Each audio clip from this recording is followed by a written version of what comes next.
Part 1. The curse begins. In a dark, smoky room lit only by flickering candles, a woman sits still as Sung-ae's mother performs an ancient ritual around her. The woman, young, pale, her eyes full of sorrow, seems to be in pain. Tears run down her face as she trembles, whispering, "Please, let me go." But the older woman, her voice steady and full of both love and fear, replies, "What about your baby? Do you want your child to be punished by heaven, wandering forever just to protect you from loneliness?" The woman breaks down, her grief surfacing. Her baby had died, a tragedy that left her empty. Still, she holds on to the hope that she can change the past. But her mother knows better. "You can't save them," the mother says, her voice trembling for the first time. "I couldn't even save you. Please, stop resisting. Just let go." Elsewhere, in a bright school hallway, the mood is completely different. Students bustle about, chatting and laughing. In the middle of it, Sung-ae and her classmate Ji-yeon-yu walk side by side, holding hands tightly. It looks romantic, but it's far from that. Their friend Ji-ho, noticing how close they are, raises an eyebrow. "How long are you two going to keep holding hands like that?" Sung-ae smiles awkwardly. "It's complicated. I'll explain later." What Ji-ho doesn't know is that if they let go, an evil spirit named Bong-soo could enter Ji-yeon-yu's body. It's happened before, and the consequences were terrifying. Back to the ritual, the scene grows more tense. The young woman, angry now, glares at her mother. "You know this ritual costs a fortune," the mother says, trying to guilt her. "How much? I'll pay it back," the daughter snaps. "It's not about money," her mother cries. "It's about respect. Devotion." The daughter turns cold. "To me, you're nothing now. Why accept me back into your life? Why waste your energy on me?" She throws down a photograph. "You've already replaced me, so will you leave her too someday?" At school, Sung-ae and Ji-yeon-yu continue their strange routine of holding hands, even during lunch. Ji-ho watches them closely. When he hears someone ask if they're dating, Sung-ae instantly says, "No, of course not."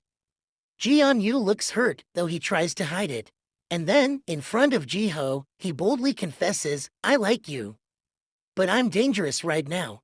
Spirits come and go in my body. It's not safe." Meanwhile, another student stares at a girl in class and thinks, strangely, of his pet dog Bong-yi.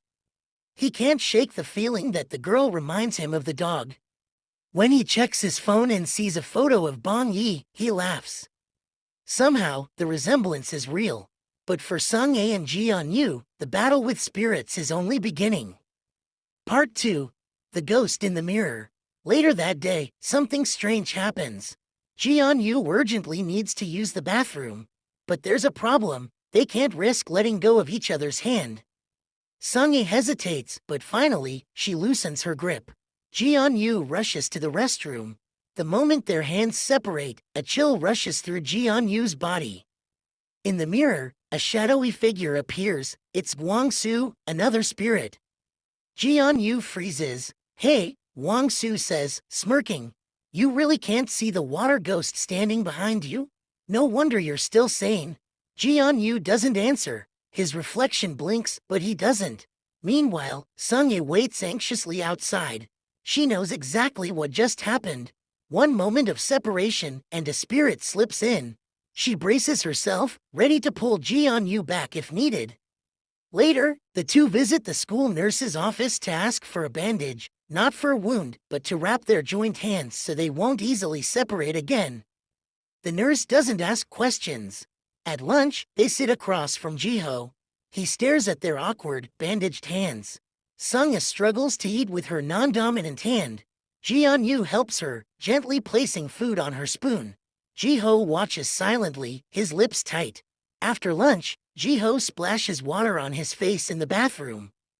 He remembers Ji-yeon-yu's earlier words, "I like her, but I'm dangerous right now." That confession still echoes in his mind. His chest tightens. That evening, as they walk home, Ji-yeon-yu suggests they remove the bandage. "Your hand must be all sweaty," he says, smiling. Sung agrees. "Yeah, it's time." As she unwraps the bandage, Ji-yeon-yu glances at her. "You were probably shocked when I told you I liked you." Sung smiles softly. No, actually, I like you too. Surprised, Ji-Yu asks, since when? Since the first time I saw you, she admits. Even though you looked upside down to me back then, because of your curse, you were still so handsome. Ji-Yu chuckles. For me, it was when you stroked my hair on the school rooftop. You were trying to calm me down. That moment, it stayed with me. They both pause, smiling, the air warm between them. But suddenly, a bicycle skids to a stop nearby. It's Jiho. Out of breath, he stumbles toward them. I like you too, he blurts out to Sung-ae. The world freezes. Meanwhile, the student who once mistook a girl for his dog Bong-yi is sitting beside her in evening study hall. Other students are there too. The girl suddenly shifts away from him. Are you scared of me? He asks. No, she replies, softly. But you smell like cigarettes. I have asthma. The boy looks stunned. So, I made you sick? He quickly gets up, tosses his cigarette pack into the trash, and tells his classmates, no smoking allowed, even though he's the only one who smokes. Back at Sung-ae's house, the three sit awkwardly, Sung-ae, Ji-Yu, and Jiho. Jiho sighs, sharing his frustrations. Holding hands all the time? How do you expect me not to feel jealous? Ji-Yu shrugs. We don't have a choice. Bong-soo keeps trying to possess me. Jiho clenches his fists. Even so, I'm not giving up. Sung-ae looks at them both and sighs. I'm thankful for your feelings. Really, but for now, let's pause this love triangle. We have something more urgent to deal with. Part 3, Shadows and Secrets. Just as Sung-ae finishes her words, she tries to stand up. But the moment her hand slips from Ji-Yu's, everything changes. A chill sweeps through the room. Ji-Yu's eyes go blank. Bong-soo has returned. He looks at Jiho and smirks. So you're the one who likes her too. Jiho stares, confused. What, Ji-Yu? But Sung-ae knows. This is no longer Ji-Yu. Bong-soo is speaking. The spirit mocks Jiho, teasing him about his love confession. Jiho glares, unable to understand how Ji-Yu's behavior changes so drastically. Ji-Yu, stop it, Sung-ae says firmly. But it's too late. Bong-soo leans forward, eyes flashing. You think I'll give her up that easily? Jiho stands frozen, unable to respond. He's never seen anything like this. Later, as the day winds down, Jiho walks beside them again. Watching them still holding hands, he finally speaks. Do you two really have to stay connected all the time? Yes, Sung-ae answers. But isn't that hard? Jiho asks, his voice heavy. Before Sung-ae can reply, Ji-Yu says quickly, it's not hard. But deep down, it is. Sleeping is the worst. Sung-ae has a wild sleeping habit. She kicks, rolls, hugs, and even talks in her sleep. Ji-Yu, forced to stay close to her all night, barely survives the night without bruises. Elsewhere, Sung-ae's mother sits quietly, exhausted from the earlier ritual. Her sister, Sung-ae's aunt, sits beside her, trying to comfort her. Mothers and daughters are destined to hurt each other, she says. That's how you know it's your child. If it hurts, it's because you love them. Sung-ae's mother nods slowly. The strongest spirits appear during the ox hour. I just know, my daughter will make contact with something tonight. And she's right. Exactly at that cursed hour, even while holding hands, Ji-Yu's body is possessed once again by Bong-soo. Sung-ae sleeps soundly, unaware. Bong-soo looks at her and whispers, if you're going to live with a ghost, at least don't fall asleep during the ox hour. He leaves the room quietly and heads toward the rebellious young woman, Sung-ae's sister, who had fought with her mother earlier. The mother, aunt, and a spirit specialist known as Master Flower secretly follow him. They peek from the shadows, watching Ji-Yu, now Bong-soo, talk with the girl. She speaks first. When can I start the ritual to welcome you as my guardian spirit? Bong-soo smirks. Maybe in 10 or 20 years. This body is fun. It's rare and special. The girl warns, if you don't come to me, you'll vanish. Bong-soo laughs. Then you'd better treat me nicely. He later returns to Sung-ae's room and finds her reading. Quickly, he lies down next to her and grabs her hand again, just in time. Ji-Yu returns to himself. Back outside, the eavesdropping mother mocks her daughter. Looks like you'll be stuck with him for the next 10 years. Suddenly, another aunt appears. She had a strange dream and felt something terrible was going on. She joins them, unsettled. I'll explain everything, Sung-ae's mother assures her. The rebellious girl, seeing the new aunt, sneers. You can't even see what's going on, can you? But she's wrong. Just then, Sung-ae enters the room with Ji-on-yu, still holding hands. The aunt's eyes widen, glowing strangely. She stands and shouts, let go of his hand. Sung-ae hesitates. No, auntie, it's okay. But the aunt forcefully pulls their hands apart, and chaos explodes. Part 4. The Battle Within. The moment the aunt tears their hands apart, Ji-on-yu's body jolts violently. Bong-soo bursts out, no longer pretending. His eyes turn pitch black as he lunges toward the aunt. In a flash, his hands wrap around her throat. She gasps, trying to resist, but he's too strong.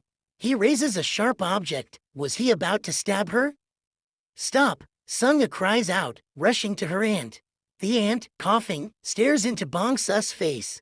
How many crimes have you committed? Your soul is pitch dark. You're just a ghost fueled by layers of resentment. That moment seems to strike something inside. Ji-on-yu fights from within, pushing against the spirit. With one desperate move, he regains control and pulls away from everyone. He grabs Sung-ae by the arm and runs. We need to work together, he says. We can trap him. They find a locked room. Ji-on-yu speaks quickly. On the count of 3, let go of my hand and shut the door. I'll stay inside. Sung-ae hesitates, afraid. But she nods. 1, 2, 3. She lets go and slams the door shut.